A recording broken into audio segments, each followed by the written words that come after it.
electrifying sport on the planet. Mixed martial arts. You've been looking for the definitive podcast to call your new home to hear everything about it. The search is over. This is the MMAnomaly Show. No filter. Bringing you the hottest MMA breakdowns straight from the heart of the octagon. This show is all about MMA breakdowns. For fans, by fans. We're talking UFC, MMA, and the occasional big boxing match. We'll bring our unique take on how these fights are going to play out and who we think are the best bets. Welcome to the MMAnomaly Show. No filter. And now your hosts, Olin, a.k.a. MMAnomaly, and Emiliano, a.k.a. Jive Turkey Nano.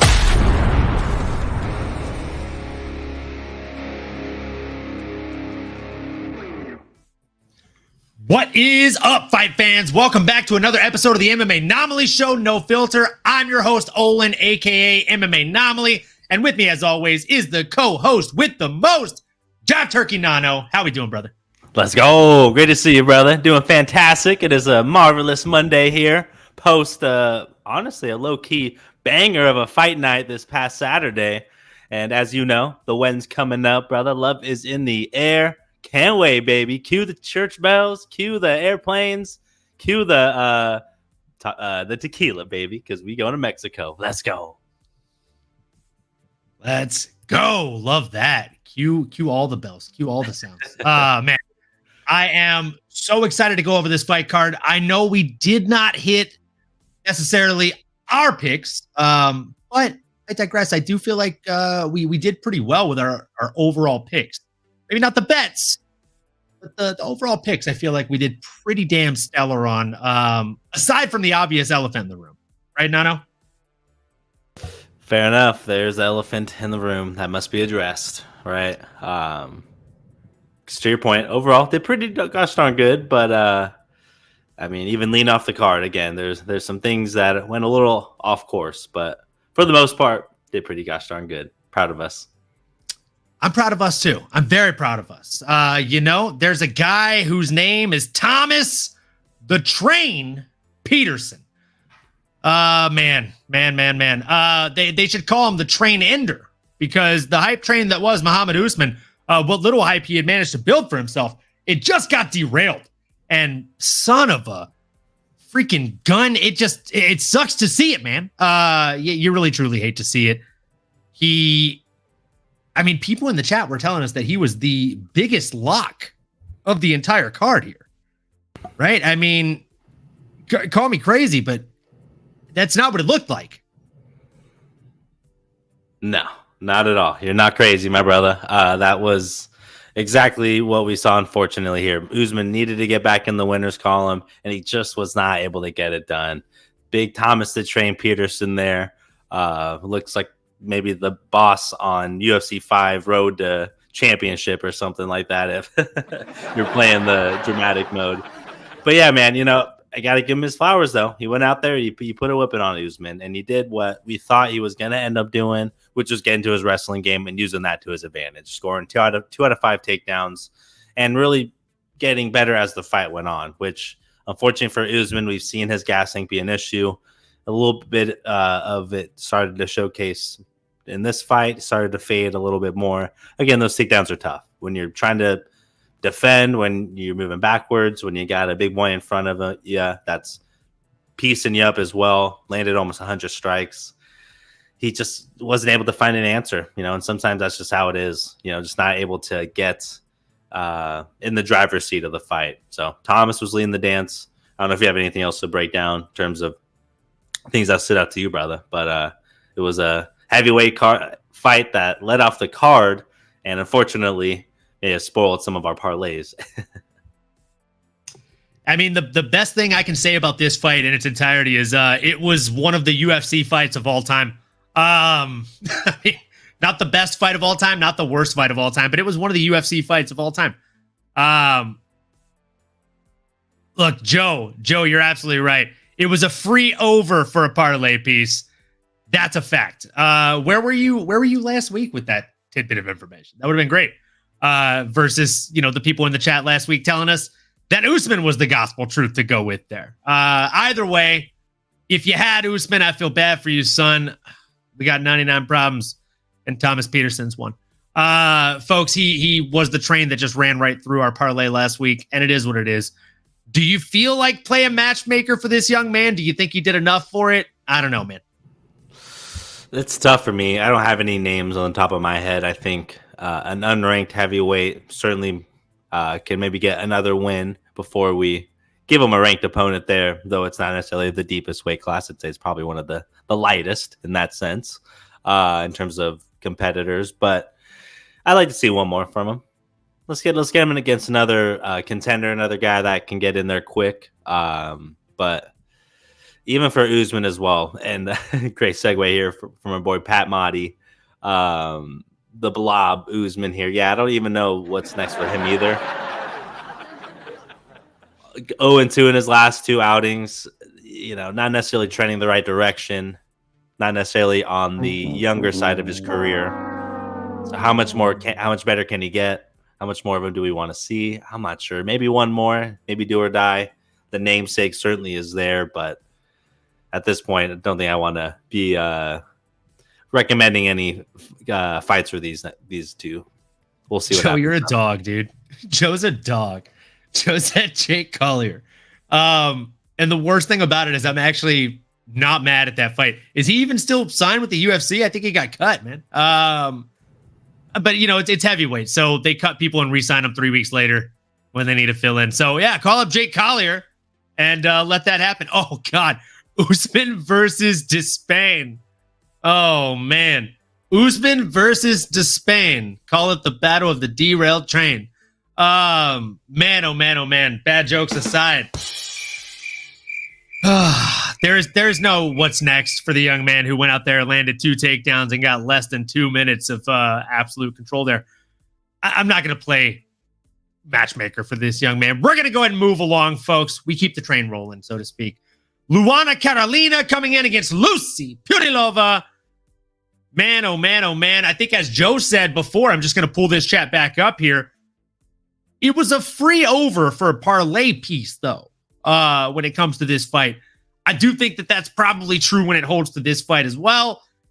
Look, Luana Carolina is not a massive finisher. She went out there and landed over 100 strikes on Lucy Putilova across the distance of 15 minutes and still wasn't able to put her away. Lucy did her thing, though. She landed 62 strikes herself, 43 of which were considered significant. But again, 2-1 in terms of significant strikes from Luana versus Lucy here.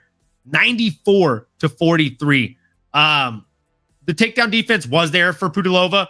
She was able to stuff the one takedown attempt that her opponent threw her way. And I mean, she was actually able to land a couple of takedowns of her own, 2 for 4, so at a 50% clip. And she got 2 minutes, or a little over rather, 2 minutes and 5 seconds of control time there. I thought Lucy looked pretty solid for what it was. But again, Luana proved to be the bigger, stronger, longer girl in there. And I mean, she made that octagon her home on Saturday. It's exactly how I thought the fight could go. I thought Lucy would have her moments. I sit on the fence in this one. I said I didn't have a dog in this race. I liked Lucy's odds as a dog, though, at dog odds. But I kind of had a feeling in the back of my mind that Luana would pull this off, which is why I didn't really bet on it. So good job for Luana Carolina. Nano, you have anything to add on that? Did Luana really do anything to stand out and impress you in this one? I thought her movement was fantastic. I expected her to throw a variety of strikes, but I didn't expect her to look that fluid throughout the fight. Certainly was leading the dance, and in my opinion, was the clear winner here. It was a great outing. That round 2, Lucy Putilova showed a lot of heart. Might have potentially won that round. She certainly made it close. But Luana, like a true pro, knew that it boils down to, hey, I won that first round. Second one's iffy. Got to go out and make sure I definitively win that third and final round. And she went out there and did that. But again, I thought her movement was fantastic. Even every time Lucy tried to move in, again, in a very nonchalant way, Luana's finding ways to knee her, rip the body, just constant offense, which I think I personally am a fan of watching. So excited for Luana and this big win in her career. For Lucy, not a ton of stock loss. Still looked like a great competitor. Sure, we could get her back in there ASAP. But for Luana, I mean, hey, I don't know if she's ready for a top 15, or I'd say potentially. I'd say if maybe you throw her up against someone in that top 25, someone that's in her realm as well. And if she could string together another win here, I think that'd be a really great statement and potentially a case to make for another top 15 or a bigger name at this stage in her career. I don't know if you have any other picks for Dread or for Lucy Pudilova in general, or if you think maybe it's a little too early. What are your thoughts there, brother? I'm not going to play matchmaker for her. I do think that she, again, did a good enough job here. I'll be honest. I think Luana Carolina is one of these flyweights she's good enough and she's well-rounded enough, but she kind of doesn't really ever do anything to stand out or to kind of make her presence known, right? Like, she can go out there and put out a dominant win, but she does it in a fashion in which, God, I hate to make the comparison, but like I always say that I feel like Muhammad Usman Bilal Muhammad gets unnecessary hate. I actually am a fan of Bilal Muhammad, but a lot of people don't love the way that he fights. I feel that way about Luana Carolina. I feel like when she does start peppering her opponents up, when she does get them in danger, she kind of takes a break. And for me, it's not building a fan. I do think it's time for her to fight somebody in the top 15. I'll say that much. I think she's at the very least earned that. I don't know if you disagree or agree with me on that. I think she's certainly in the conversation. I was looking at the girls in that range, Casey O'Neill being one of them, who has a dance partner coming up already. There is one girl who just fought. We brought her up last week as well because she obviously, again, just fought too. But it's our girl. You have her. I think you have her queued up here as well. You know who I'm talking about. Our girl, the one, the only. Jasmine, baby. JJ. Is it? Yes, Is that who we're talking about? Jasmine? Yes, All right. Yeah. I'm not mad at it. I think, if I'm being honest, though, Jasmine, Yes, coming off that impressive win, I think she deserves someone ahead of her, not someone below her. But Jasmine is also the type of person that won't really say no to many people. So if she is willing to make that call out via Luana Carolina, and if she's able to get that through the matchmakers, I think Jasmine probably sends her packing. Well said, brother. Well said. I'd agree. I think she does deserve to go up as well. But anyone in that top, 13 to 15 range could potentially be a good dance partner for Luana Carolina at this point. Wouldn't be mad about it. Yeah, I mean, look, if I was on Twitter and I saw someone tweet, Luana Carolina is a future champ, I would have to correct them and say, it's actually Yesidava. I'm just saying like that. That would have to happen. So it is what it is, folks. I'm not mad at that. I do think that'd be a really fun matchup. But again, I think Jasmine would just have too much for her. So moving into the next one, we have Loik Radzhabov coming in against Trey Ogden. Nano, I'm gonna let you take the lead on this one, my guy. Sheesh. Trey. Big Trey, T.O., baby. Going out there, man. Put on an absolute clinic. This was a fun one, brother. This was an absolute slobber knocker. Two high-level MMA fighters showing all of their skills. Trey Ogden, though, man, starting off that first round, guns blazing, absolutely dominated. 2 for 2 on the strikes, on the takedowns, 40 out of 47 strikes. Not a lot of significant strikes here, but everything was with purpose. Don't let that number fool you. Trey looked great, man. His timing was fantastic. He was very savvy when he got to the ground, and it felt like it was going to be one-way traffic. However, this guy, Loik Radzhabov, my God, this guy is a bazooka waiting to happen, man. This guy came out absolutely angry that second round. Maybe he woke up. Maybe he's a slow starter, but he was looking for revenge. And every time he hit Trey, I'm not going to lie, brother. I know you were feeling it, okay? You may have a good poker face, but, boy, I think we all knew how it felt when he was landing with you. A little too clean for comfort. And that's what I think to me made it really interesting, made it really, really close. That second round, you can make a case that Loic might have won it. But again, certainly was landing the heavier shots, which again, as a mixed martial arts fan, a lot of guys have that kind of power, or not necessarily. I guess it's special to have that kind of power. But how do you respond? How do you deal with it, right? It's not always about the power. It's about being able to have the finesse, being able to have the defense, and know what skills to deploy and when. And again, that's when someone that's a savvy veteran like Trey Ogden came back in that third round, even though Loic was, again, guns blazing, outlanded our boy T.O. here in that third round. But Trey Ogden was able to get the takedown. He was able to do just enough to win on the scorecards. And again, I think it was a well-rounded fight. He just was so gosh darn tough. The way he threw him off, threw Loic off of him at the end of the fight was pretty fun too. There's a little clip going around I saw on the socials. But Tio's legit, man. Fun guy. Obviously, shout out that Kansas City team, Garrett Armfield, for coming on the pod. Always in a root for him. But again, I think, like you mentioned going into the fight, he had a great game plan and he executed on it. And that's all you could ask. I don't have anyone on the top of my head for the Samurai, Trey Ogden, now that he won.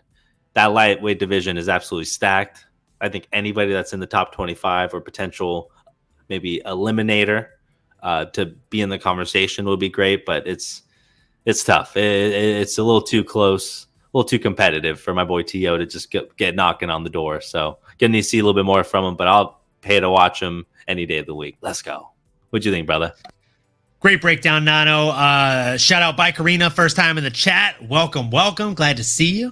Man, when it comes to Loic Rudzhabov versus Trey Ogden, what a fun fight. I think that's the first thing you said about it, and I think that's the most accurate way to describe this one, man. It was a banger from start to finish. Trey Ogden's one of these guys that's sneaky good, and he brings the fight from start to finish. And the best thing about him is the fact that he can take this fight anywhere he wants, right? That's a scary prospect. He can take it to the ground and get 9 minutes and 47 freaking seconds of control time. But he can also stand and bang. And when he's standing and banging, I mean, the guy can land strikes at distance. Again, craziest thing here is he got 9 minutes and 47 seconds of control time, right? But if you look at the stats on this fight, the kid landed 87% of his strikes at distance. Wild. So in that 6 minutes, he was putting in work on the feet, which makes sense, right? Like if you look at the strikes in general here, 97 from Loic, 116 from Trey.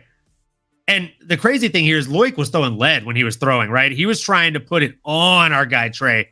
42 out of those 97 were considered significant strikes, while only 24 of Trey's were considered significant strikes. So when you see Trey fight, he's very lucid, right? Like he's in and out of the pocket. The way that he throws, it's very similar to the way Garrett Armfield throws. Very, very fluid, lucid, in and out, and able to make reads in the moment.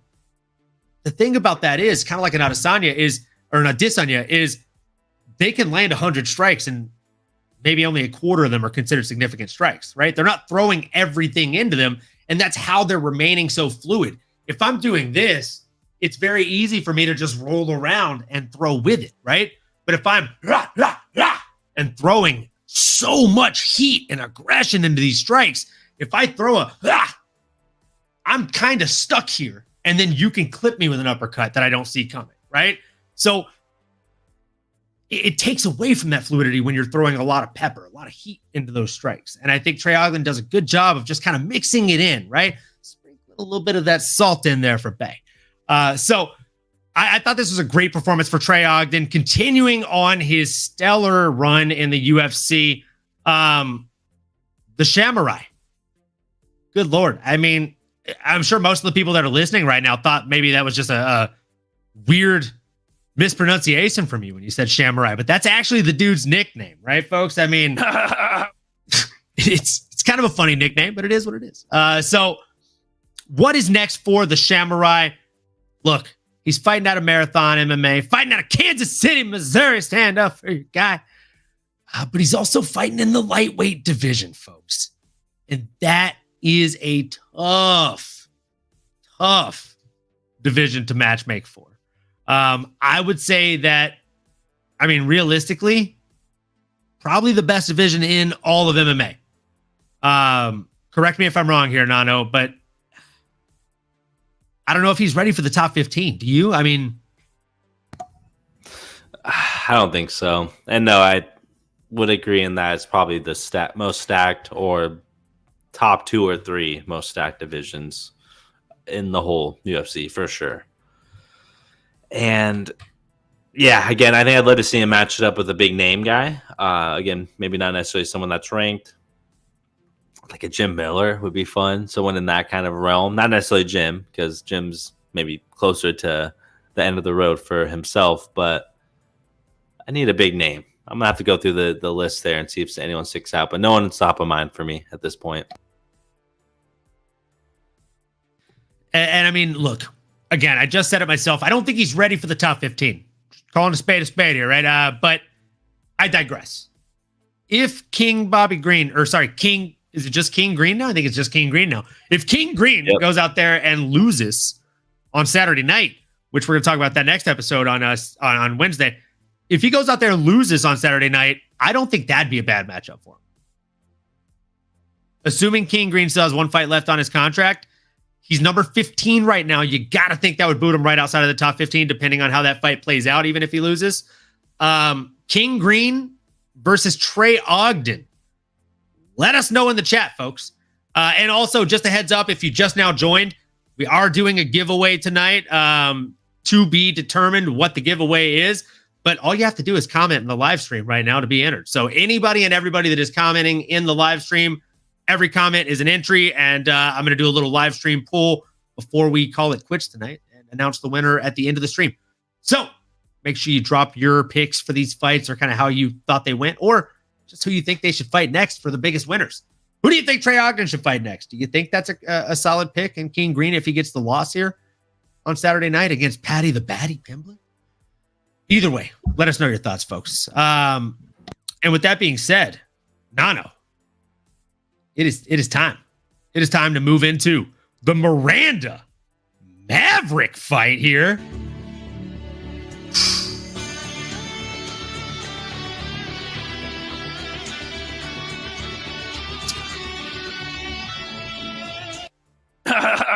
Sorry, I can't resist with the Maverick sound. I mean, anytime I can use a Top Gun sound, you know I'm going to do it. So I'll keep it short. I'll keep it sweet, and then I'll jump right the hell off my soapbox and pass it down to you, my friend. 102 strikes to 47, 30 to 21 on significant, and 2 out of 5 takedowns landed for Miranda, the Maverick. Fear the Maverick, appropriately nicknamed here, folks.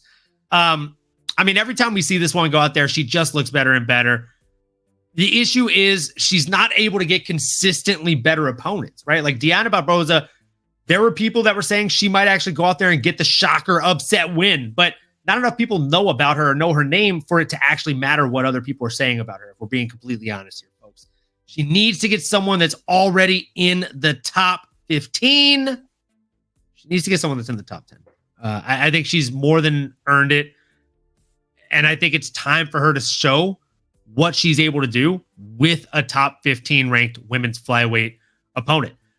So again, I told you I'd be quick. I thought she looked just stellar throughout the match, start to finish. I thought she looked masterful. What's next for her though? What is next?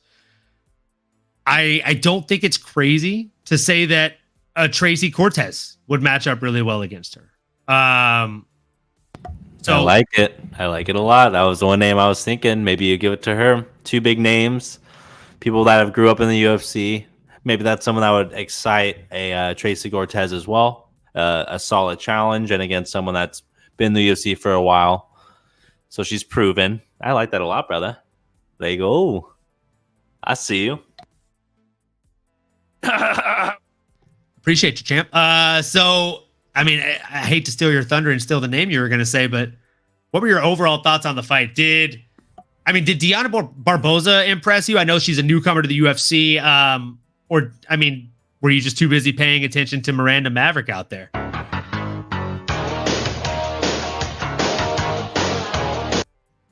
A little bit of both, honestly.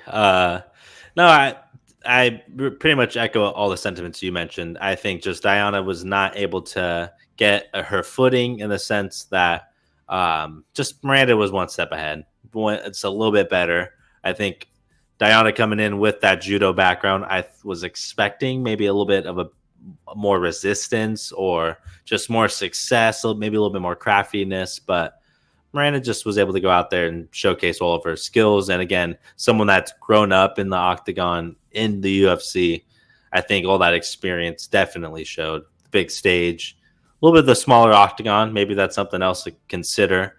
But yeah, no other surprises. Diana looked great at times, but certainly needs to hit the drawing board a little bit more.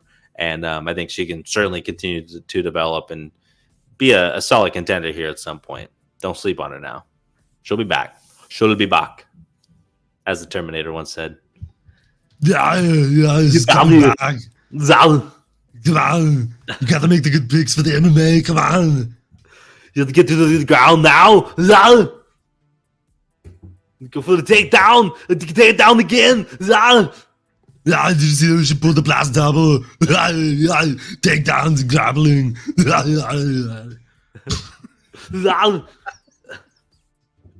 Oh God, we're horrible.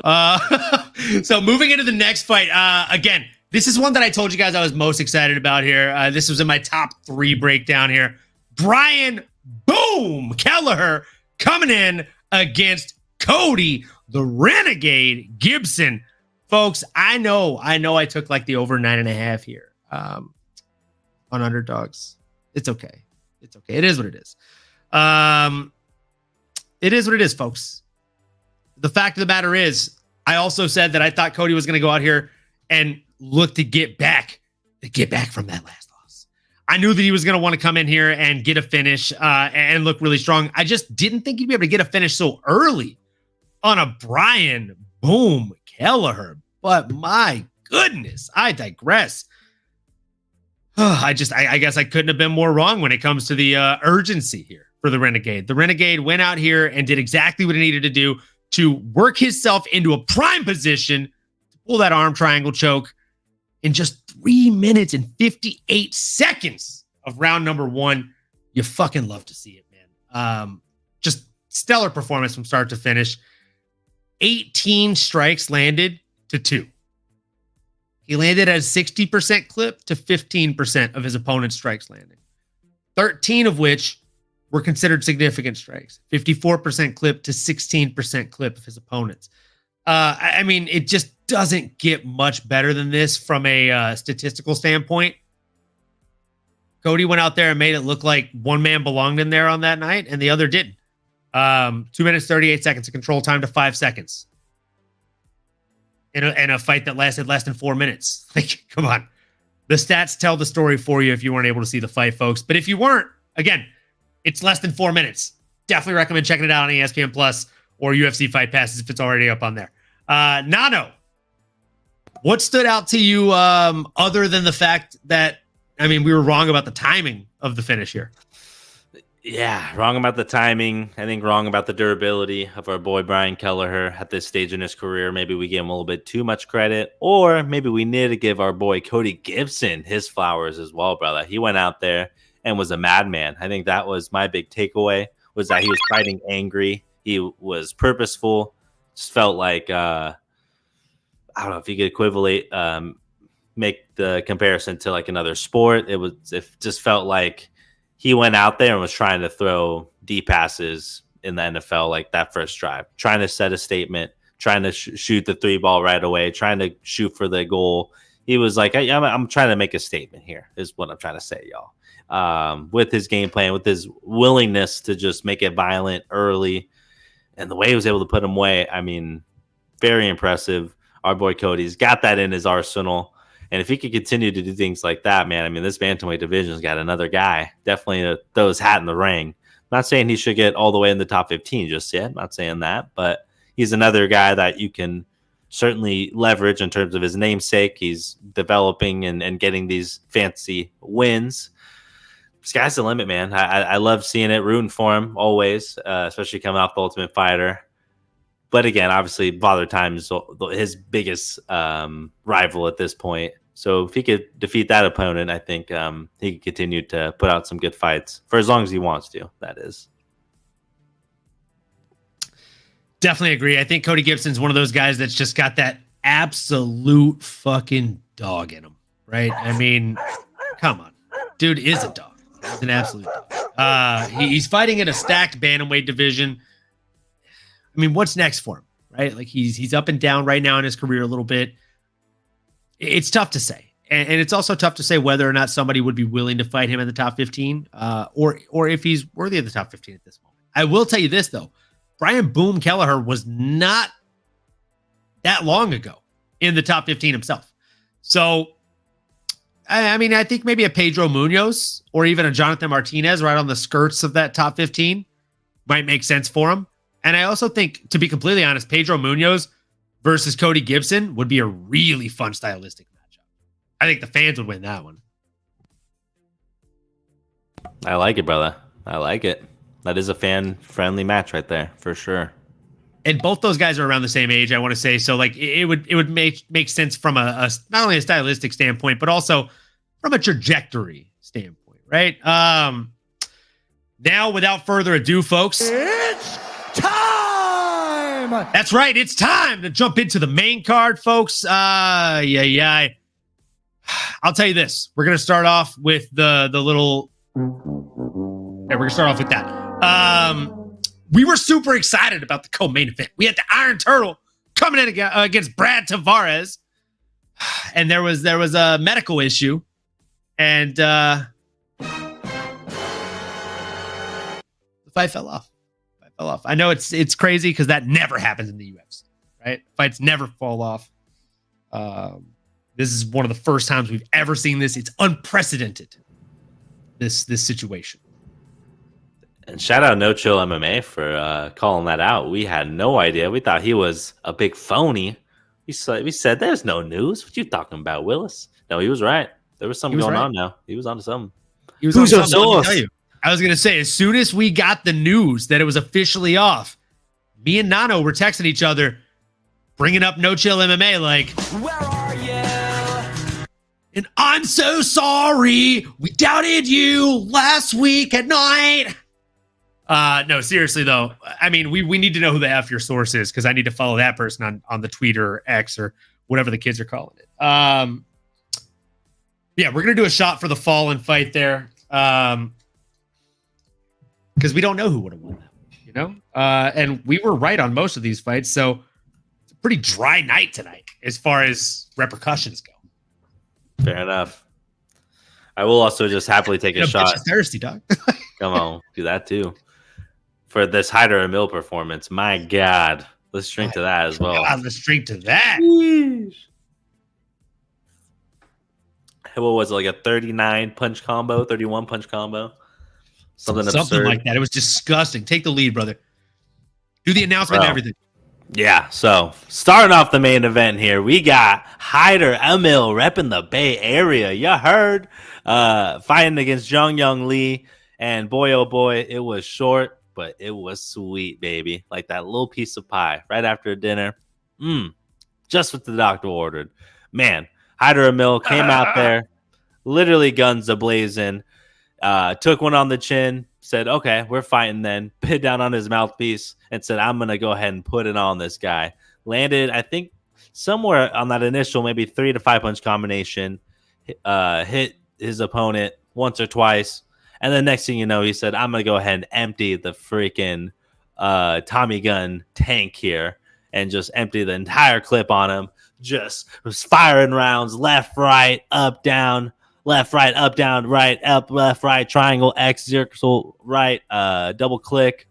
I think I did the GTA code there at one point, but that's how he looked out there, ladies and gentlemen. It was a lot of clicks. Motherfucker just did unlimited ammo. He just did unlimited ammo on that, brother. It was crazy, brother. It was crazy. Something he went Super Saiyan, needless to say. Yeah, literally. I mean, landed 42 strikes. I think it was a legitimately like 39 punch combination, maybe 42. It might have all been in one. It basically was one sequence. I don't know if there's any other prelims to that ending starting and what ended up being the only sequence of the fight. But what were your thoughts, brother? Anything stood out to you? I mean, again, it was up, down, left, right, triangle, right, L1, right, R2.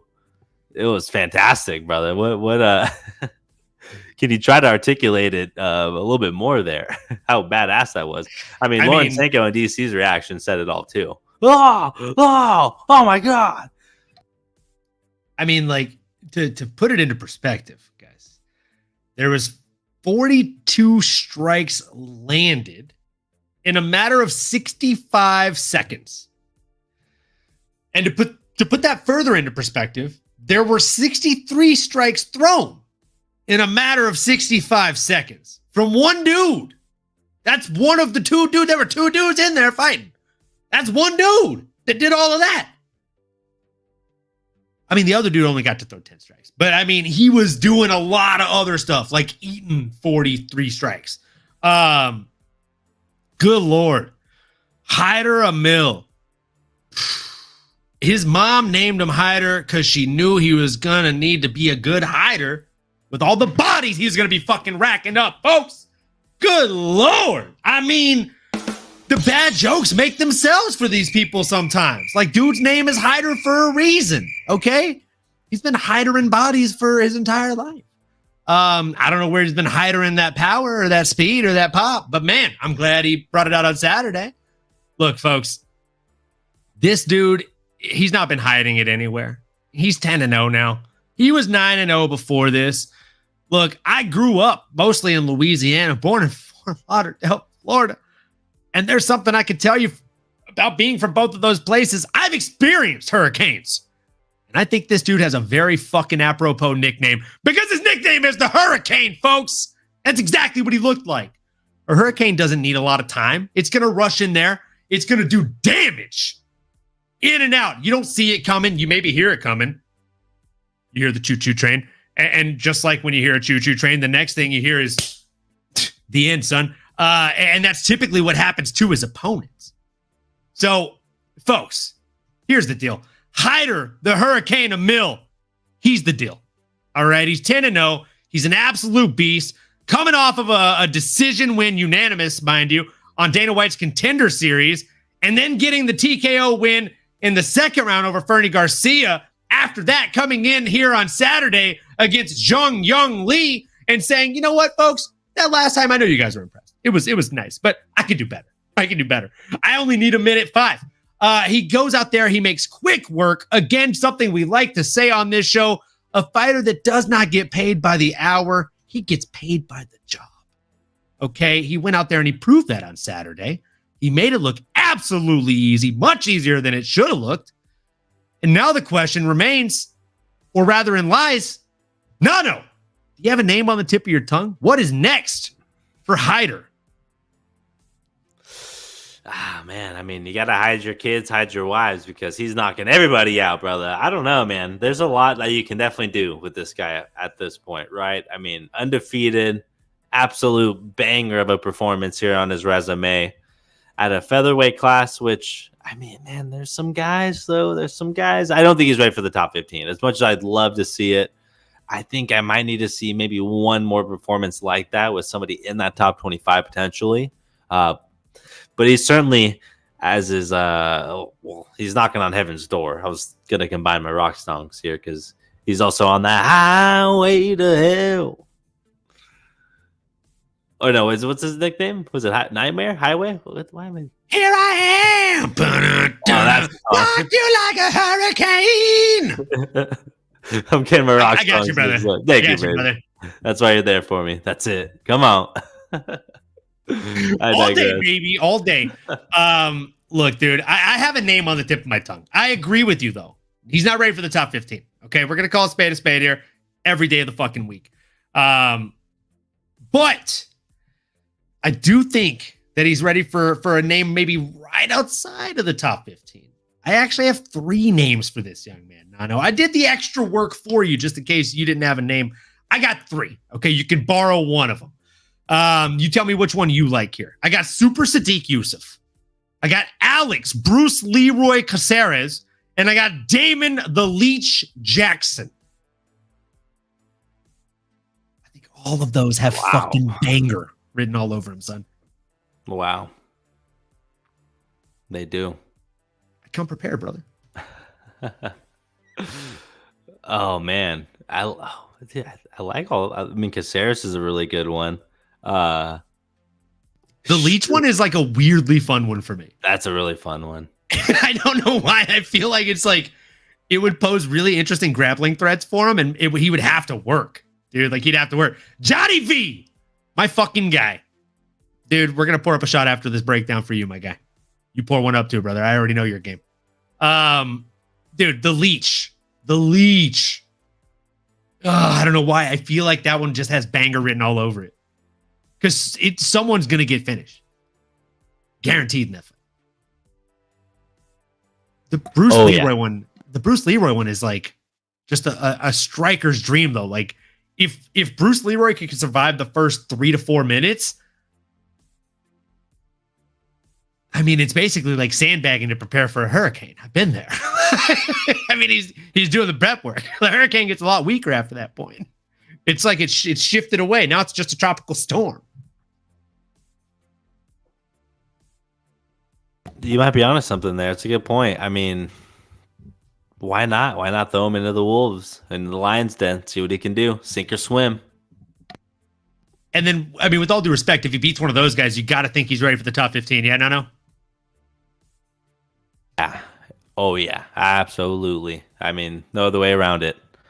And he's got a great story. He's someone you want to root for. I mean, why the heck not? Why not give him that shot, man? That kind of performance is pretty epic. That was pretty legendary. And he did it calculated. He was landing everything, too, with high accuracy. He wasn't just throwing caution to the wind. I mean, granted, I guess kind of did, but he was still technically sound throughout that entire 40 punch exchange. I mean, my guy. Speaking of technically sound, A, I told Johnny V we'd do a shot for him, and B, I mean, you got to pay up a shot anyways. You didn't get many wrong on the card, but this was one of them that you just couldn't go with your guy. You had to go Billy Algeo against the Korean Superboy, Do Ho Choi. My guy, I'm telling you, bro, sometimes the MMAnomaly himself comes through. And I think Do Ho Choi, he's working himself into that MMAnomaly of the year conversation early on. Look, I mean, hasn't had a win since 2016. Comes out there and looks like that against Billy Algeo. Not an easy feat. Not an easy feat at all.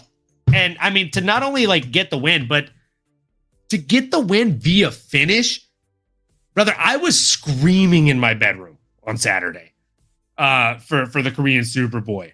I was punching the bed. My neighbors, it's the one time that I was actually louder than my upstairs neighbors.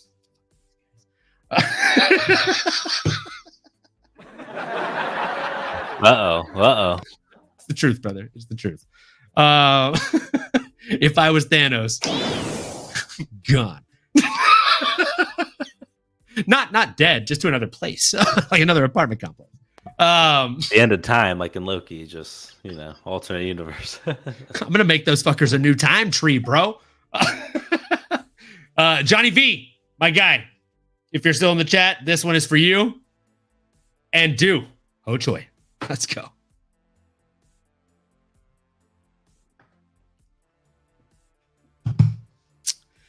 Johnny V just did it with us. Let's go, baby. I told you, bro. I knew this guy was game. He's the fucking man. We'll be in Mexico in like a week and a half, man. So not that far from you. Though still probably so far away. Mexico is much bigger than I realized. Salud. And if you don't drink, if you don't do shots, that's fine. Zero peer pressure. This is not that kind of show, folks. If you enjoy mixed martial arts, though, whatever you drink, raise up a shot of water. Hopefully in your MMAnomaly Show little canteen here, which you can get on the merch store. Link in bio. Folks, again, jumping back to the fights here. Do Ho Choi against Bill Algeo. What can I say here? It was pretty even, right? Until the fight ended, I would say it was pretty back and forth. I thought Duo Choi, as much as I'm, kind of being his biggest fan in the world right now, it was back and forth. He did have a return to form, like I said. I thought the boxing was going to be the big return to form. The boxing did look good, though. He actually hurt Bill Algeo on the feet. If I remember correctly, I believe it was a left hand that hurt him. And after that, I mean, it was the beginning of the end. So Duo Choi looked really good. He ate slightly more strikes than he landed, but more of his were considered significant. Same exact amount of takedowns attempted and landed in this fight, which is kind of fun, right? I mean, it's in my opinion, it's kind of fun. Now, again, the crazy thing here is 2 of 3 takedowns landed for both guys, right? 3 attempted takedowns, 2 landed. 3 minutes and 9 seconds of control time for Bill Algeo, 1 minute and 33 seconds of control time for Duo Choi. And yet, Duo Choi ended up getting the finish. Why? Because Duo Choi was landing the bigger, stronger shots. He was making himself the more physically imposing person. And as long as he wasn't underneath them, he was dictating the pace of the dance, right? At that first round, I mean, it was looking like it was going to be pretty tough, right? Of the 3 minutes and 9 seconds of control time, 3 minutes and 2 seconds of that were in round number 1. So it was iffy, right? But as soon as he was able to kind of get out of that sticky situation, every cylinder was firing, right? The engine was firing on all cylinders, so to speak. He looked good. He looked like he's entering fight prime. He looks like he's had kind of a second coming and reset things, so to speak. I look forward to seeing what's next for him. Do I think that he is ready for like a super large top 15 test? I don't know. But I do have a name on the tip of my tongue in the top 15. Nano, what's your breakdown? Ooh, nice little lead there. You're gonna stay tuned after this break. No, brother, I think you hit the nail on the head, man. Bill Algeo certainly looked good out there to start. He was active. He was scoring his takedowns. He was getting reversals. Duo Choi certainly had his work cut out for him. I guess you could say a little bit of wing rust out there, just trying to get his sea legs back under him. But boy, as soon as he was able to, all it takes is one, right, brother? All it takes is one to change the narrative. And he landed that left hook. And that was all she wrote, man. That was the beginning at the end. It was able to lead him to the finish there. But yeah, I mean, it was impressive. And it was a little shocking to me. Again, I was leaning Bill Algeo, and he started off hot. So maybe I was getting a little bit ahead of myself. Big shout out to Duo Choi. You got to love anybody that goes out there and, avenges themselves, avenges a loss, comes out comes out victorious. Especially after going that long without winning. You got to just root for the man at that point. But it's been since 2016. That's so long, brother. That's so long not to have a victory in your name, just to lose fight after fight after fight. Before we met. Oof. Yeah, that's a long time. I think Homie's last win was 2 years before we met. Jeez. Like I feel like we're like brothers at this point, bro. Like that's like a lifetime almost. So I mean, it's a long time since a win, man. Jeez. Long ass time. Damn, the songs that came out that year are crazy. Shape of You, what the heck? Ed Sheeran, Unforgettable, French Montana. That's how old that song is. Wow. Great year of music. Now that I'm looking. Oh man, 2016 comic book. Oh, 2016 even better. That's Drake, baby. That was the last year that he got a win. So to put it into perspective, this is fucking perfect. This is perfect. To put it into perspective, folks, Deadpool and Wolverine comes out on Thursday. We secured lottery tickets essentially to the panel. We're gonna meet Lee Field, the creator of the comic book character Deadpool himself. Also, Ryan Reynolds and Hugh Jackman are going to be there. I have a reason to believe that they might be screening Deadpool and Wolverine, the movie, there at Hall H. But I'm saying all of this to say the fighter we're talking about right now, Duo Choi, before Saturday, hadn't gotten a win since Deadpool 1 came out in theaters. We're on number 3. Since Captain America Civil War came out in theaters.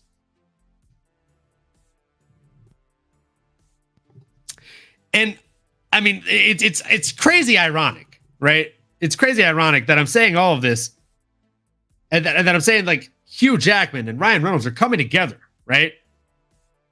And not even in the same universe, right? They're no longer owned by Sony and Fox. Now they're owned by Disney. You know what other movie came out in 2016, Nano? The worst X-Men movie of all time, fronted by 20th Century Fox. X-Men Apocalypse. Should have been called X-Men Crapolypse. I mean, I couldn't think of a better way to put it, but it was just bad. Like, I mean, you can see my backdrop, folks. I'm a fucking nerd. Okay, I've read X-Men comics since, God, I don't even know. Probably, God, I'm not going to date myself. I'm not going to do that. But I will tell you since, not going to tell you the year. Since a long time.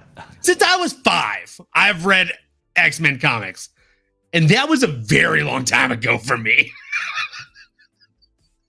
Like, that was a very long time ago for me, folks. So when I say it was probably the worst X-Men movie of all time, you could just take me at face value, folks. You take this face at face value. But Olivia Munn, though, Drew. Talk to him, Drew. Talk to him.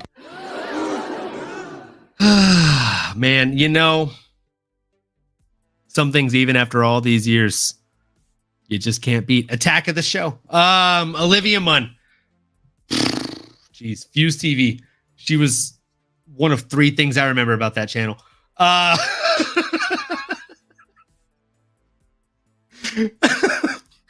I know if you watch Fuse TV, you know one of the other 2 is Julia. Moving into the next portion here. Look, going back to Duho Choi, the guy hasn't won a fight since 2016, but I told you guys and gals and fight fans of all shapes and sizes, this is the time for him to return to form. And he did that. Yeah, I've laid out my names. I think Super Sadiq. I think Alex Bruce Leroy. But I also told you one more thing, Nano. I told you I had a top 15 name for him before we move on to the next fight. I did tell you I had a top 15 name. Edson Barboza. I know. Duo Choi versus Edson Barboza. I mean, we're still getting over the fact that he had that fight against Cub Swanson. But call me crazy in saying this. I think him versus Edson Barboza makes him the only fighter ever to secure not 1, but 2 UFC Hall of Fame fight wing entries. He already has an entry in the fight wing for the fight against Cub Swanson. I think if you put that guy against Edson Barboza, we're probably going to get something similar, bro. Am I wild? Am I crazy? I mean, yes. It was a great performance. Sure. Yeah. Well, yeah. I mean, honestly, respectfully. Yeah. But yeah, brother. I mean, Edson Barboza, dude, he's such a fun match with anybody. I think that's what makes him an absolute legend. And that kind of performance by Duho Choi, it certainly begs the conversation. It begs the question.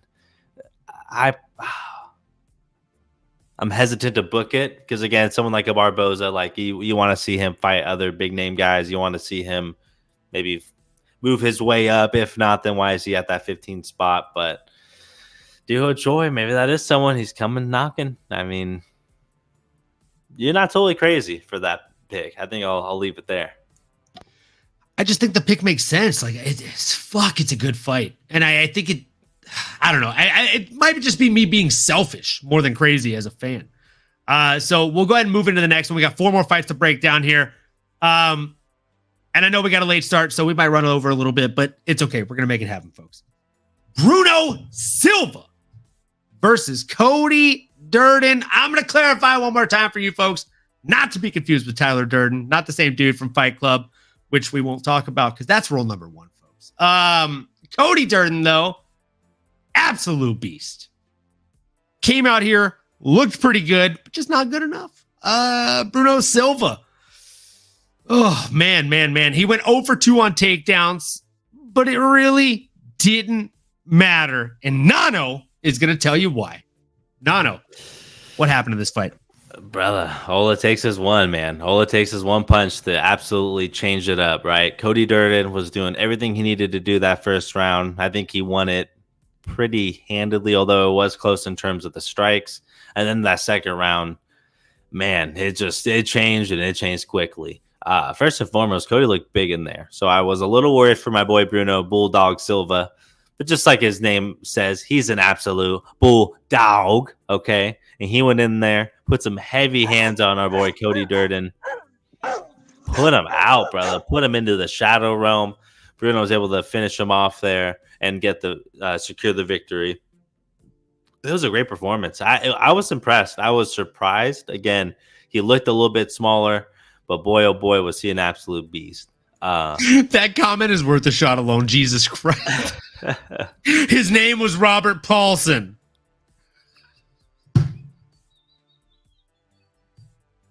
Attaboy.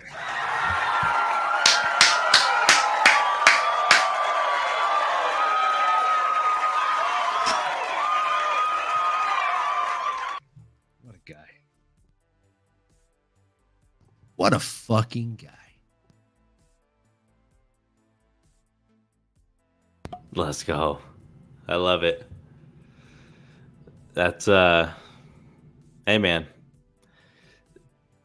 I like Cody too. I think Cody Durden looked good out there, but again, Bruno Silva, he's the new guy. He's the new kid on the block now, number 15. Sky's the limit for him. Honestly, I think anyone put him up against anybody. Sign him up. I agree with Bike Arena here. I'm sad he got caught. I'll be honest with you, Bike Arena. Did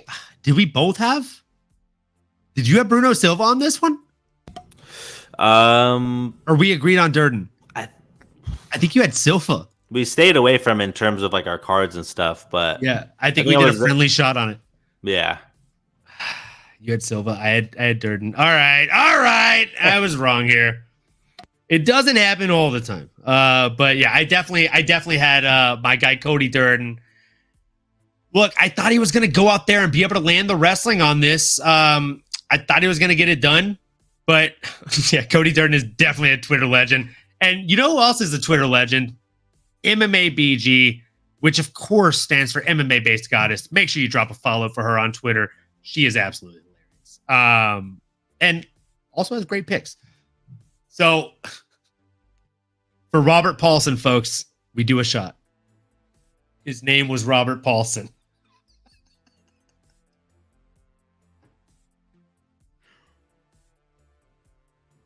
Salute. Salud. And again, if you don't drink alcohol, zero pressure, obviously. This is not that kind of place, folks.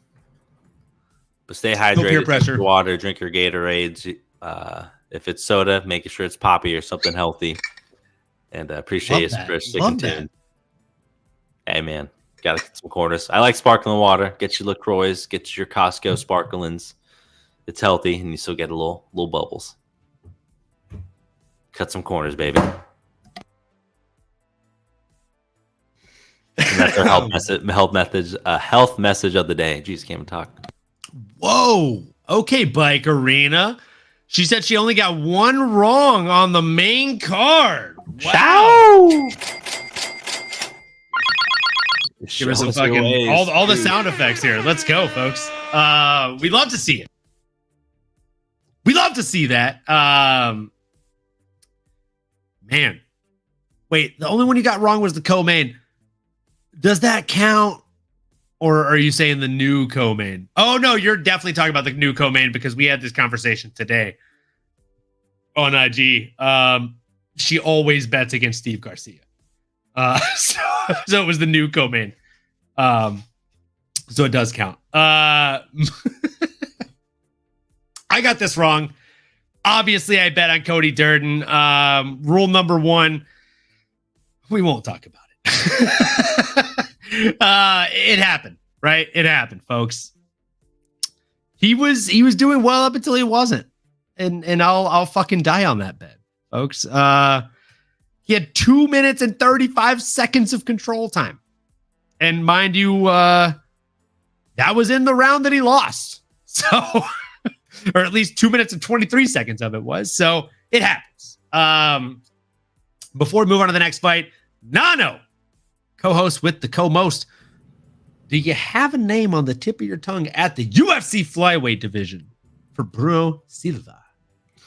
Man, obviously it is Monday, so I don't think they've updated the rankings just yet. We might need to see how the cookie crumbles, as Jim Carrey once said. But man, anybody above him, brother, you know, that top, I guess, at 9's a little too rich for my blood. Maybe 10 right here. Nicholas or Matthias Nikolai coming off a loss against Alex Perez. He might be somebody that's looking for a dance partner, looking to avenge that loss as soon as possible. Or if we're looking to get him trending against somebody else that's winning, there's a savage out there. I don't love this matchup for Bruno Silva, but I'm looking at Tim Elliott, baby. Potentially a Tim Elliott. Ooh. MMA base goddess. As much as I'm a fan of you, I might have to unfollow you after that comment. She said, I got the babyface Joy pick wrong. Thought for sure he was getting KO'd. You hate to see it, folks. Nano and me actually just did a shot only because he got that wrong and owed me a shot. And people don't do shots alone on this podcast. I had Duho Choi, the Korean Superboy. I think my exact words on that fight, and Nano, please, my guy, correct me if I'm wrong here with your turkey sense. I think my exact words were, I don't think Billy Algeo has any kryptonite in that back pocket. It's a good paraphrase. It pretty much was exactly that, yeah. Co-signed. So, I mean, look, guys, he didn't have any kryptonite in that back pocket. It was close enough until it wasn't, right? So the Korean Superboy Duho Choi went out there and got it done. And I got to say to Nate the Great, shout out on the X. I think this might be the first time I've seen you in the chat here. He says, that's why the sport is awesome. Anything can happen. I absolutely love that. I'm going to take a step up on my little soapbox here for a second and just kind of segue into exactly why I love this sport before we break down the next fight. And it's exactly what Nate says.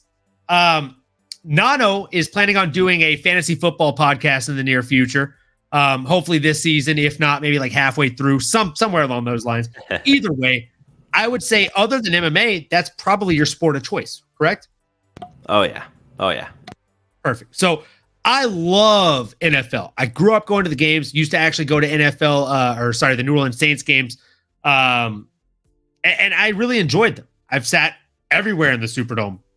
The old one, not the new one. I don't think I've actually ever been to the new one. But shout out Katrina, you suck. But look, the reason I like this sport so much, and I love NFL. Recently, I've gotten into soccer as well. Shout out Nottingham Forest. But the reason I love MMA above all else is this, Nano. I can watch an NFL game for 2.5 hours, and the score can be, I don't know, 14-28, right? Or maybe it's 14-21. But the fact of the matter is, if your team is getting the ball, there's 30 seconds left, and my team is the one that's down 7 or 14, there's no chance I win this fucking game. There's just no chance. You're going to kneel. The game is over. We saw Leon Edwards throw that fucking Hail Mary. Okay? Boom! Headshot! Dead! That's how it happens in mixed martial arts. You can be down 24 minutes and 59 fucking seconds of a 25-minute fight. And in this sport, the only sport that I know of that this can happen, you can turn it all around with one fucking hand, with one fucking shin, with one knee, with one elbow, with one strong breath and willing of force. You can change everything and make life fair in that one fucking second, in that one moment. And that is why I love MMA. That is why I will watch every single fight card on a Saturday evening for the UFC and every other one I can catch on the regional scene and on the Bellator scene. And I mean, as long as they last, and on any other scene of mixed martial arts, right? I mean, all jokes aside, I love this sport for many, many reasons. But the main reason is, as Dustin Poirier says, whether your fight is 15 minutes, 10 minutes, or 25 minutes, you've got that long to make life fair. It doesn't matter if you're the underdog and you're going against the best dude in the fucking world. You got 15 minutes to make life fair. Doesn't matter where you came from.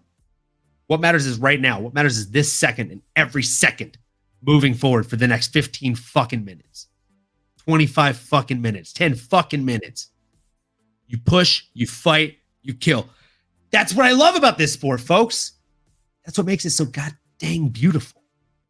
So, with that being said, I think that might be the perfect segue to move into Kurt the Hurt Hollabaugh coming in against Kanan Krasuski. Man, oh man, oh man, oh man. Bless you. Oh, sorry. I thought you sneezed. Oh, Krasuski. Excuse me. Oh man. Look, dude. This was one of those fights where, I mean, if you're looking at paper, if you're looking at kind of stats, right, you're probably thinking, oh, well, Krasuski's semi-undefeated. Other dude's nickname is The Hurt, so he's probably down to get beat up. I mean, like, there's a lot of ways you can go with this as far as thought process goes, but I'll tell you where I went with it. I'll tell you exactly where the fuck I went with it. Kurt the Hurt Hollabaugh. He's going to teach this young man from Sao Paulo, Brazil, that Louisiana is a son of a bitch to draw in your first UFC Big Show fight. Kurt the Hurt Hollabaugh is, as Dustin Poirier, a great representation of the state that I was mostly raised in. These dudes are absolute savages, and the best thing is they'll beat the fuck out of you. And then they'll buy you a drink. And they'll pick you up, and they'll tell you, hey, man, you know, you did really well in that fight. You did X, Y, and Z, and that was real nice. And that's probably what Kurt did after this fight, because he's that kind of guy. When I met him a year ago at International Fight Week, I was like, hey, Kurt. He turned around. I was like, been watching you all season on Tough, man. Big fan. His wife took the picture of us. Like, such a nice dude. He's like, man, that's really nice. And I was like, can I get a picture? He's like, yeah, that'd be really nice. And like fucking just pose, like, really nice dude. Didn't have a booth, was just there at IFW because it was, I mean, he was there because he was still probably filming the fucking finale.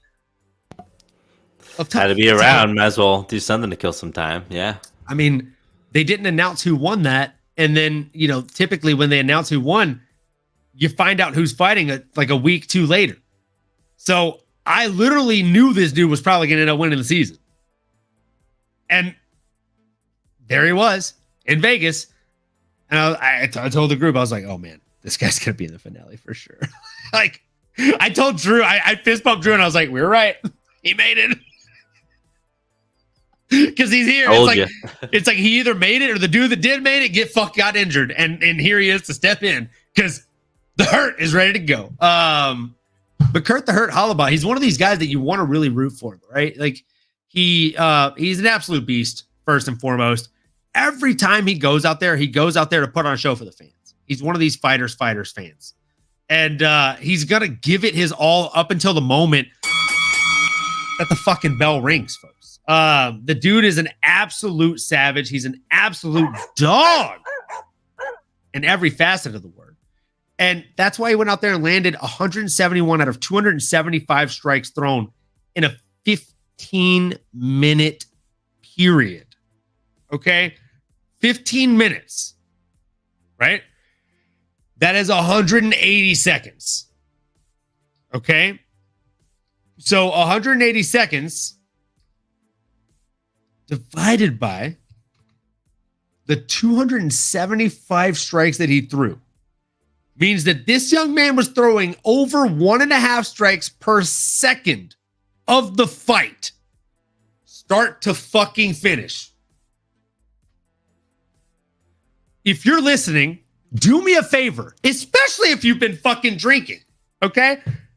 set a stopwatch, and just try and throw a strike. One strike, not even 1.5.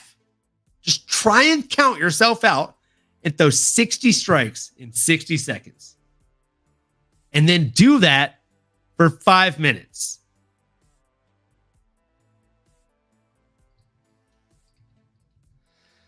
Because look, that's just wild. Okay. That's wild. It's a lot. Like, Nano, what were your thoughts on this fight? Like, I obviously know that I feel like you were kind of leaning Krzyzewski, but I feel like I may have convinced you, Kurt, on the live show. Yeah, I mean, it's hard to go against our boy Kurt. Hollabat now. Woo, woo. Hollabat now. Woo, woo. Yeah, hard to go against our boy Kurt. Obviously, you've seen him on the Ultimate Fighter series, so I was certainly rooting for him. However, I was trying to hedge the expectations a little bit. I was worried if it was going to be a trap because this guy, Kenan Krzyzewski, looked good coming in, but he ain't fought no Kurt before, okay? I should have known that he was going to go out there and just not shy away from violence and was able to go out and just land the harder punches, just was commanding. Like, he was running the show for the full 15 minutes. And Kenan had his opportunities. He did land some takedowns, but just felt like it was a day late, $1 short. Didn't do a lot with those takedowns. Kurt was able to reverse them, get back up to his feet. Which do reversals count as points? Because I guess that'd be the other thing to consider is if that is the case. Oh, Donald Trump 2024 in the house. What's up, Donald? How we doing, man? Well, hello. Good to see you.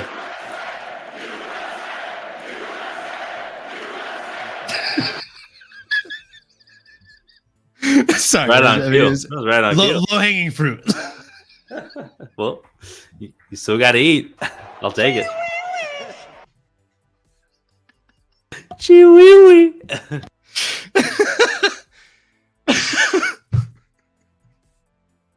Sorry to derail that train of thought, Nano. I digress. I mean, no, not much else to say about that. You pretty much hit everything. I think Kurt, he looked great out there. He absolutely commanded the octagon. He looked good for 15 minutes. He was in control the entire time, in my opinion. I don't think I have anyone on the top of my brain for big old Kurt, but I'd love to see him back in there. If he's fighting in any capacity, I will be tuned in. That's all I know.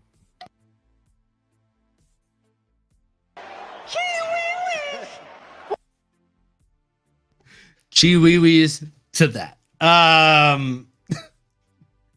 Oh man. Also, I think my math may have definitely been off there. As Beyonce says, we've been drinking watermelons. So the math may or may not have not been mathing there, folks.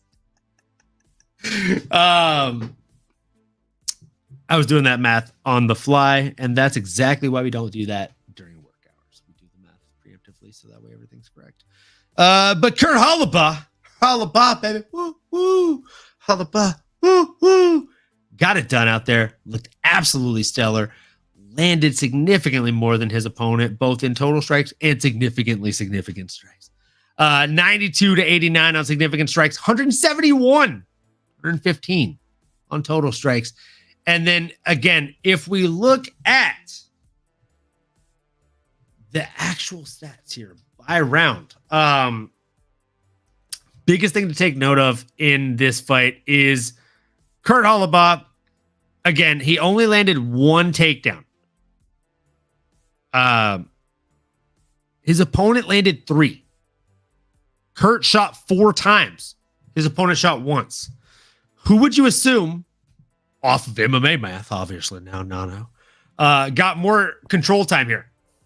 One landed 1 takedown, one landed 3. One shot 4 times, and one shot 3. I would assume the first one that maybe landed more of the takedowns. You would the one that landed 3 of 3, right? Yeah.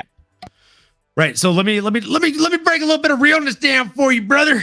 So the dude that landed 3 takedowns, he got a little bit, basically around half the takedown or time control of the guy that landed 1. So this is the reason. There's a reason I'm segueing all of this together, right? You asked me about 4.5 minutes ago. OCD with time here, folks. You asked me about 4.5 minutes ago if they dictate any points for reversals, right?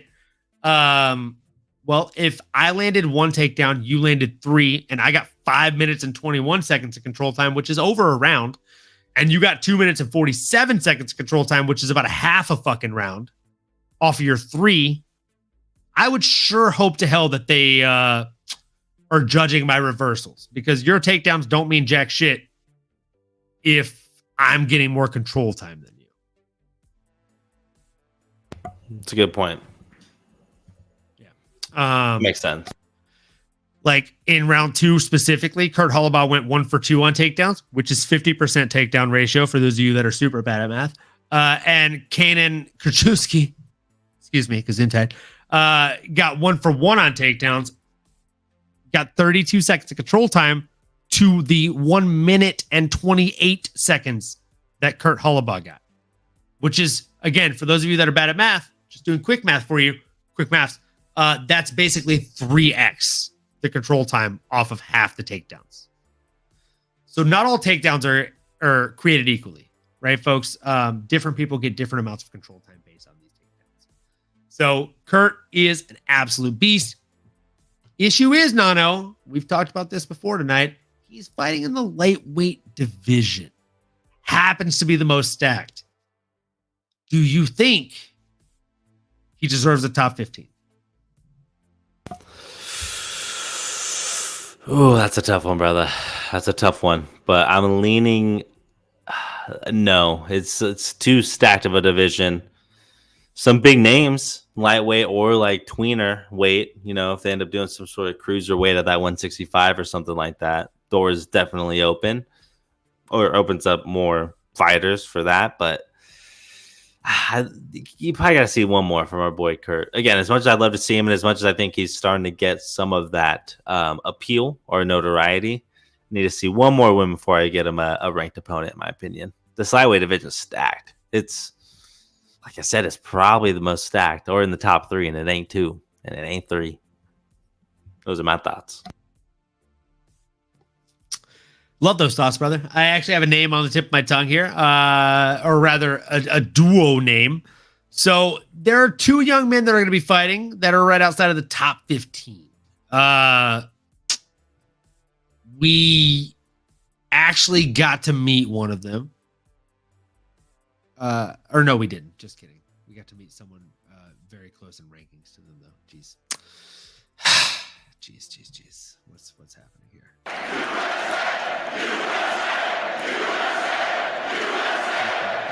You can always bank on that to bring you back. The 2 names that I have on the tip of my tongue, all jokes aside, are Matt, the Steamroller Frivola, or Faraz Zayam, the loser of that fight.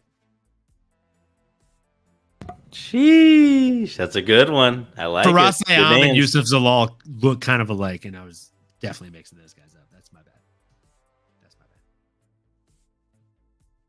I saw that. I mean, I was looking at the picture again, and I got excited. I was like, I met that guy. And I was like, no, I didn't. But they have the same haircut. False alarm. They have the same haircut and muscle definition. Maybe they're seeing the same barber. I don't know. Virtually identical. Everything else is virtually identical. Look, I just think that fight would be fun. Faraz Zayam or Matt the Steamroller Frivola. Whoever loses that fight, I mean, Matt Frivola is like right outside of the top 15. He's literally number 16 on the Topology rankings, at least. I think it makes sense. Call me crazy. What do you think, Nano? Did you have a name? Nah, no names on my end. But I like where your head's at. I'll take it. Speaking of taking it, man, moving into the next fight, we have Steve Garcia coming in against Chung-Woo, or rather Chung-Woo Choi. Oh, man. It only took 1 minute and 36 seconds. And in that 1 minute and 36 seconds, it took less than 20 strikes total 15 of which were considered significant. Man. Nano. Garcia. Steve Garcia. Boy, he is violent. And I mean, dude, it's just, he looks so unassuming, right? Like when you just look at him, he doesn't look like someone that should be able to possess that much power or to be that violent of a human. But boy, oh boy, is he. Okay. So we're all benefiting from that one. But man, he put just an absolute whooping on our boy Seung Woo Choi. Knocked him out basically as soon as he put together that combo. He didn't need 30 punches like Hatter and Mill did. It took him 2 or 3, dropped our boy Choi, and the rest was history, brother. And he's gosh darn good. He's fun, man. When I actually look at that division, right? I mean, all these featherweights, again, a lot of talented ones, but it's stale there in the middle, right? Like a Calvin Kattar. I don't know if it's a little too high. Maybe a Lerone Murphy, Lerone, however you say that. Jeez, why am I stuck on it now? Put yourself together, man. The dude playing the dude. This guy's another dude over here. I'm a dude playing a dude. This guy's another dude. You a dude, don't know which dude he is, man. Don't know what dude he is. Love that movie. I may need to watch that one. But yeah, brother. I think sky's the limit for this guy, Garcia. I think you reward him. He took this co-main event. He made an absolute great performance with it, right? Like he stole the show in a way. Why not, man? Give him someone in the top 15. Give him a Leroy Murphy at 11. Give him Calvin Kattar at 9. Don't matter to me. I'll pay to see it. What about you, brother? You got any names? I mean, other than the Matt Frivola one, not really. I don't have any extra names. Just those guys. I think Matt Frivola versus Faraz Zayam, loser, makes sense. Winner should get someone top 10, possibly, or at least top 15. But yeah, right outside the top 15, that makes sense for him. Moving into. Oh, man. I mean, or no, sorry. We're talking about fucking Steve Garcia. Jeez Louise, my guy. Steve Garcia. I haven't even broken down the fight. Steve Garcia went out here and just, I mean, I'm still talking about Kurt the Hurt. Hey, Bike Arena said Ige. I'm not mad at that fight. I think that's a fun ass fight. But let me tell you my thoughts on the fight first before I start giving you the names I got written down here. Look, again, it only took 18 strikes landed. 15 out of 18 strikes landed were considered significant. Mind you, his significant strikes thrown versus landed were better than his total strikes. So when he's throwing hard, he's actually throwing more accurately, which is terrifying, to say the fucking least. Dude's an absolute beast.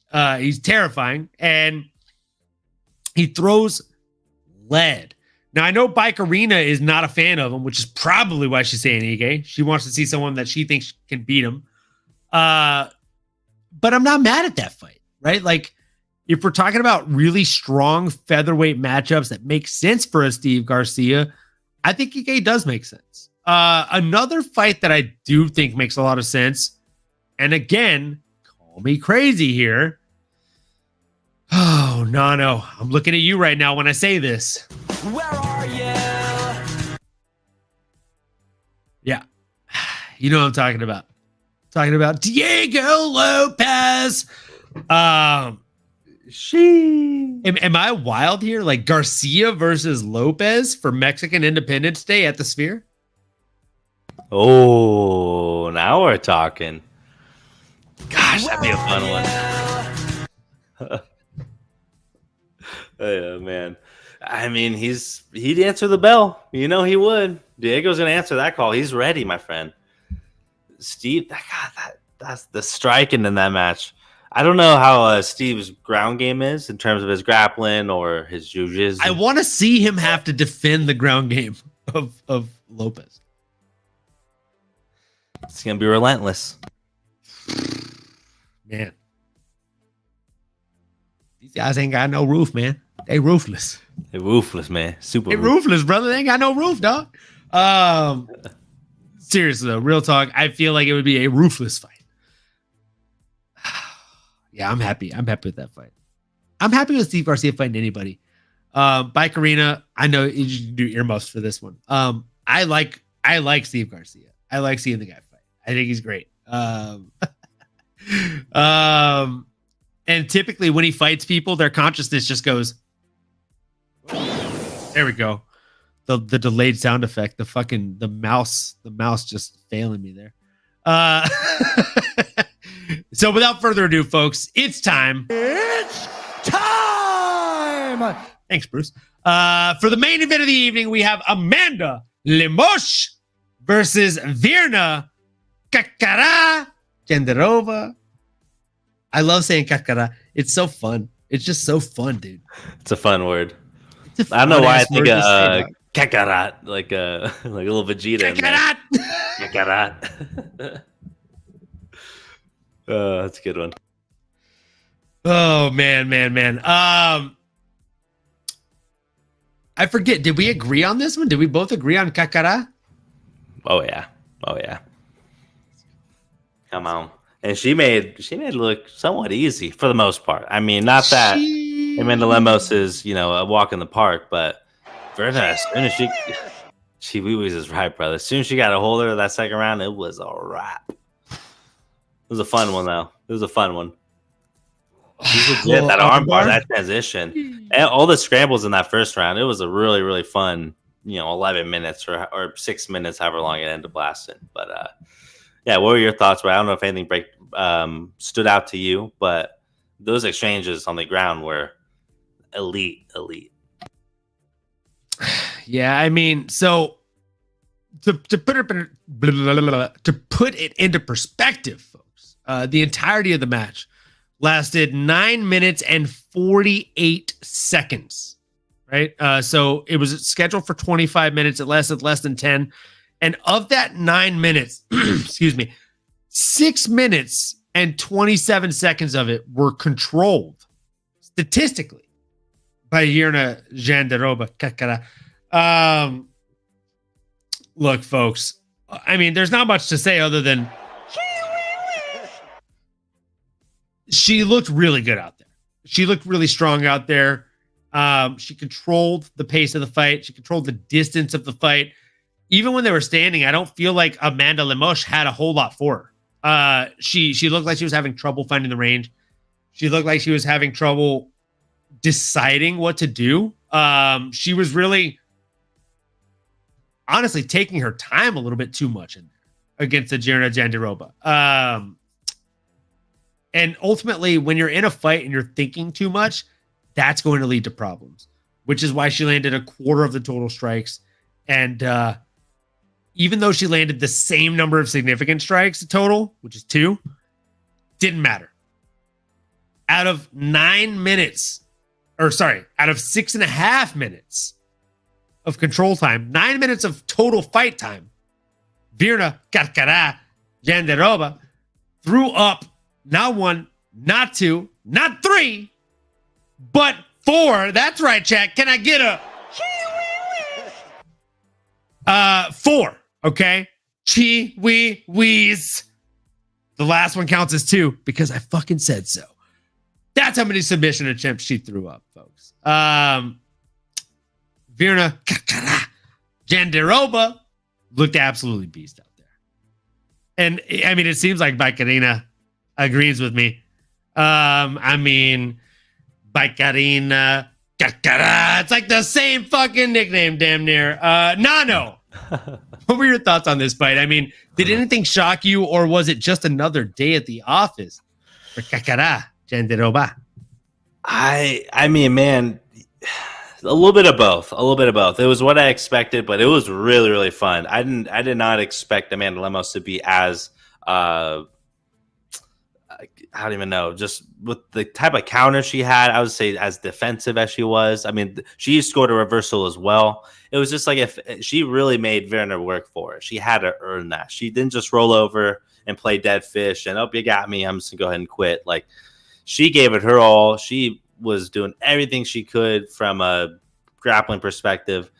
I wish I can sit here and act like I know what they were doing, ladies and gents, but that's not my area of expertise. So forgive me for not giving a more painted picture here like Bob Ross.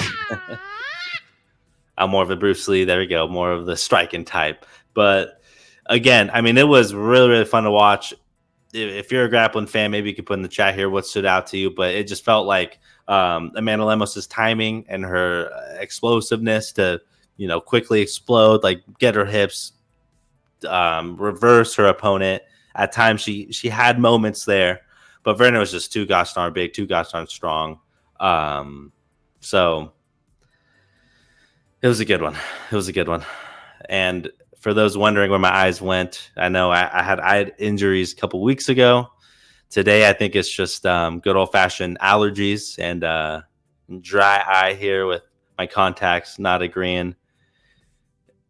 It's getting the end of the month. Maybe I need to get a new pair, but Picarita's on top of it. Nothing gets by you today. I appreciate the honesty, y'all.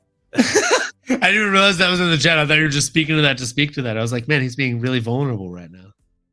That's very brave. This is my safe space. I gotta put it out there. He's living his truth, you guys. It's a good soundboard. No joke. Like, my allergies have been so fucking trash. I literally have eye drops next to my counter right now. My allergies have been so bad for the last 3 days. I'm taking the 24-hour Costco allergy medicine right now. I mean, I'm literally gonna fucking Instacart some over to Nano right now. I'm gonna need that. I'm gonna need that professional grade. Hey, you guys. Saw it. So when it comes to Virna Jandiroba in the women's strawweight division, there's a number of different places that we can take this woman, right? But I think the one that really makes sense is a fight against Yan Xiaonan or Tatiana Suarez, if Tatiana Suarez is indeed healthy. Nano, did you have a name on the tip of your tongue? On the tippy tip. I mean, I feel like Verna, like she said, she should wait for the title. Wait for the title shot. It's her thing. It's her thing. I don't see why not, brother, right? I mean, if you're her, what more do you need to prove, right? You beat someone who just fought for the title pretty recently. I mean, and I also say that because if you're Verna, it makes sense. Like, don't go out there and die on your shield. Don't try to book another fight right away that they throw at you last minute, even though they'll pay a bunch of money. It's like, no, like, you earn that title shot. Just hold out if need be. I hate recommending that, but sometimes it is the just waiting game when you're at the top in this stage. So hopefully she gets rewarded for it, because I think she does deserve that title shot. And that'd be a really, really fun matchup to see how Wei Li would deal with that type of pest, that type of just absolute dog in front of her, that type of puzzle. So that'd be a fun one, but that'd be my, name, would be the champion, or just to wait. If you're Verna, that'd be my recommendation. What are your thoughts, brother? I mean, like I said, I don't think there's many other names that make a lot of sense other than a Tatiana Suarez if she's healthy, or a Yan Xiaonan. I mean, she's done enough to earn those, right? I don't know. She should fight number 1, number 2, or the champion. Great question by Karina. Has there been any news on Tatiana? There is not to my knowledge. I haven't heard anything about her. Other than the fact that she's having a strong and successful relationship with her significant other, who is just crushing it over in Bellator. But other than that, no, can't say that I have.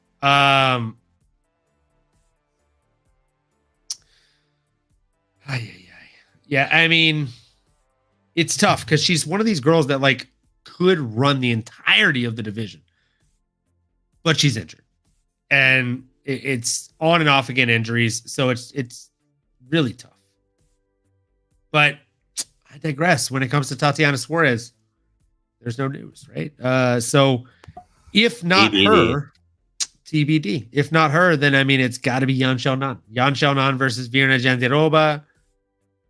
Little title contender bout. Ooh, yeah, title eliminator. I wouldn't be mad at that either. I think that's the move.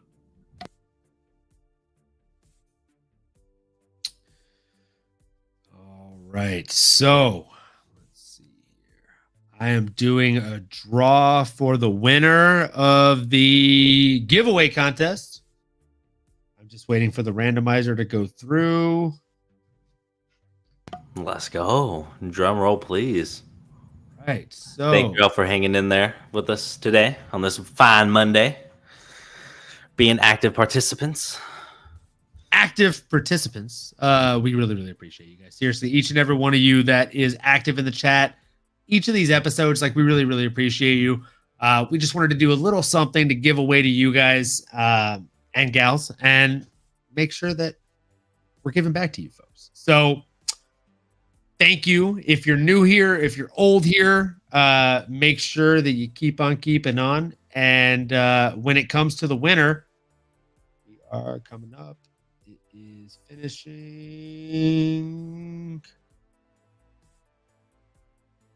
All right. The winner is All I Do Is UFC Joe. So we show the address situation. We will get that sent over to you. And we will definitely make sure that we do a couple more giveaways in the coming episodes. There's a lot of big fight cards coming up. We'll make sure everybody has a chance to win. All you have to do is be a part of the live here, whether you're on Twitter, Twitch, YouTube. All of those comments count. All you have to do is live comment, folks. So make sure you live comment. It is a big part of the thing here. So again, we just want to make sure we get back to you guys. If you are new, old, subscribed, somewhere between, make sure you do us a favor. If you haven't subscribed already, make sure you do. And either way, like, comment. Like I said, if you haven't subscribed, make sure you subscribe and smash that bell for notifications, folks. And one thing that we really, really like to make sure we capitalize on and say here at the show, keep on going and keep on growing, folks. We will see you in a couple days for UFC 304, where we'll break down our bets for that fight. Keep on going. You've been listening to the MMAnomaly Show. No filter. As you may have been able to tell, we dig the MMA, and our passion is to dive deep into the upcoming fights, give you our expert breakdowns, and help you make sense of all the chaos that is the fight game. We hope you've enjoyed the show. If you did, make sure to like, rate, and review. We'll be back soon, but in the meantime, make sure to find us on YouTube, Twitter, Instagram, and Twitch at MMAnomaly. Be cool, and we'll see you next time.